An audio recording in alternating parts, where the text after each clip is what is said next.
नमस्कार। गीता ज्ञान में आपका स्वागत है। आज हम जानेंगे अध्याय 6 के श्लोक 6.31 से 6.45 तक का अर्थ। सर्वभूत स्थितं यो मा भजत्येकत्वमास्थितः सर्वथा वर्तमानोपि स योगी मयि वर्तते। इसका अर्थ है, मेरे में एक ही भाव से स्थित हुआ जो योगी संपूर्ण प्राणियों में स्थित मेरा भजन करता है, वह सब कुछ बर्ताव करता हुआ भी मेरे में ही बर्ताव कर रहा है, अर्थात वह सर्वथा मेरे में ही स्थित है। आत्मोपमेन सर्वत्र समपश्यति योर्जुन सुखं वा यदि वा दुःखं सह योगी परमो मतः। इसका अर्थ है, हे अर्जुन, जो ध्यानयुक्त ज्ञानी महापुरुष अपने शरीर की उपमा से सब जगह अपने को समान देखता है और सुख अथवा दुख को भी समान देखता है, वह परम योगी माना गया है। अर्जुन उवाच योऽयं योगस्त्वया प्रोक्तः सामेन मधुसूदन एतस्याह न पश्यामि चंचलत्वात् स्थितिं स्थिराम्। इसका अर्थ है, अर्जुन बोले, हे मधुसूदन, आपने समतापूर्वक जो यह योग कहा है, मन की चंचलता के कारण मैं इस योग की स्थिर स्थिति नहीं देखता हूँ। चंचल ही मनः कृष्ण प्रमाथि बलवद्दृढ़म् तस्याह निग्रहे मन्ये वायोरिव सुदुष्करम्। इसका अर्थ है, क्योंकि हे कृष्ण, मन बड़ा ही चंचल, प्रमथनशील, दृढ़, जिद्दी और बलवान है, उसका निग्रह करना मैं वायु की तरह अत्यंत कठिन मानता हूँ। श्री भगवानुवाच असंशय महाबाहो मनो दुर्निग्रहे चलन अभ्यासेन तु कौन्तेय वैराग्येन च गृह्यते। इसका अर्थ है, श्री भगवान बोले, हे महाबाहो, यह मन बड़ा चंचल है और इसका निग्रह करना भी बड़ा कठिन है। यह तुम्हारा कहना बिल्कुल ठीक है, परंतु हे कुंती नंदन, अभ्यास और वैराग्य के द्वारा इसका निग्रह किया जाता है। असंयतात्मना योगो दुष्प्राप इति में मतिः वश्यात्मना तु यत्ता शक्यो वाप्तुमुपायतः। इसका अर्थ है, जिसका मन पूरा वश में नहीं है, उसके द्वारा योग प्राप्त होना कठिन है, परंतु उपाय पूर्वक यत्न करने वाले वश्यात्मा को योग प्राप्त हो सकता है, ऐसा मेरा मत है। अर्जुन उवाच ऐतिह्य श्रद्धयोपेतो योगाचलित मानसः अप्राप्य योग संसिद्धि का गति कृष्ण गच्छति।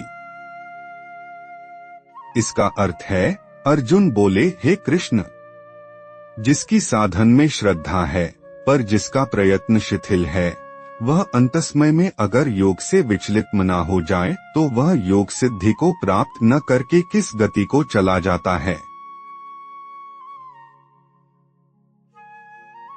कच्चिन्नोऽभ्यविभ्रष्टश्चिन्ना भ्रमिव नश्यति अप्रतिष्ठो महाबाहो विमूढ़ो ब्रह्मणः पथि। इसका अर्थ है, हे महाबाहो, संसार के आश्रय से रहित और परमात्म प्राप्ति के मार्ग में मोहित अर्थात विचलित, इस तरह दोनों ओर से भ्रष्ट हुआ साधक क्या छिन्न भिन्न बादल की तरह नष्ट तो नहीं हो जाता। एतन्मे संशयं कृष्ण छेत्तुमर्हस्य शेषतः त्वदन्यः संशयस्यास्य छेत्ता न ह्युपपद्यते। इसका अर्थ है, हे कृष्ण, मेरे इस संदेह का सर्वथा छेदन करने के लिए आप ही योग्य हैं, क्योंकि इस संशय का छेदन करने वाला आपके सिवाय दूसरा कोई हो नहीं सकता। श्री भगवानुवाच पार्थ नैवेह नामुत्र विनाशस्तस्य विद्यते नहि कल्याणकरित कशिचित् दुर्गति तात गच्छति। इसका अर्थ है श्री भगवान बोले, हे पृथानंदन, उसका न तो इस लोक में और न परलोक में ही विनाश होता है, क्योंकि हे प्यारे, कल्याणकारी काम करने वाला कोई भी मनुष्य दुर्गति को प्राप्त नहीं जाता।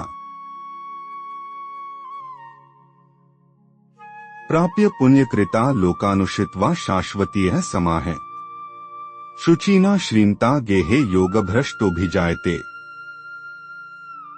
इसका अर्थ है वह योग भ्रष्ट पुण्य कर्म करने वालों के लोकों को प्राप्त होकर और वहां बहुत वर्षों तक रहकर फिर यहाँ शुद्ध श्रीमानों के घर में जन्म लेता है।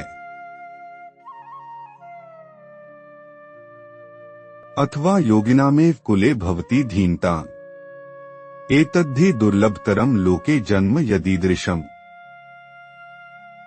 इसका अर्थ है अथवा वैराग्यवान योगभ्रष्ट ज्ञानवान योगियों के कुल में ही जन्म लेता है। इस प्रकार का जो यह जन्म है यह संसार में बहुत ही दुर्लभ है। तत्र तं बुद्धि संयोगं लभते पौर्वदेहिकम्, यत्ते च ततो भूयः संसिद्धौ कुरुनंदन। इसका अर्थ है, हे कुरुनंदन, वहां पर उसको पूर्वजन्मकृत साधन संपत्ति अनायास ही प्राप्त हो जाती है, फिर उससे वह साधन की सिद्धि के विषय में पुनः विशेषता से यत्न करता है। पूर्वाभ्यासेन तेनैव ह्रियते ह्यवशोऽपि सः, जिज्ञासुरपि योगस्य शब्द ब्रह्माति वर्तते। इसका अर्थ है वह श्रीमानों के घर में जन्म लेने वाला योग भ्रष्ट मनुष्य भोगों के परवश होता हुआ भी पूर्व जन्म में किए हुए अभ्यास साधन के कारण ही परमात्मा की तरफ खींच जाता है, क्योंकि योग समता का जिज्ञासु भी वेदों में कहे हुए सकाम कर्मों का अतिक्रमण कर जाता है। प्रयत्नाद्यत्मानस्तु योगी संशुद्ध किल्बिषः, अनेक जन्म संसिद्धस्ततो याति परांगतिम्। इसका अर्थ है परंतु जो योगी प्रयत्न पूर्वक यत्न करता है और जिसके पाप नष्ट हो गए हैं तथा जो अनेक जन्मों से सिद्ध हुआ है, वह योगी फिर परमति को प्राप्त हो जाता है। ये थे अध्याय 6 के श्लोक 6.31 से 6.45 तक के अर्थ। अगले वीडियो में हम आगे के श्लोक जानेंगे। तब तक के लिए जय श्री राधा कृष्ण।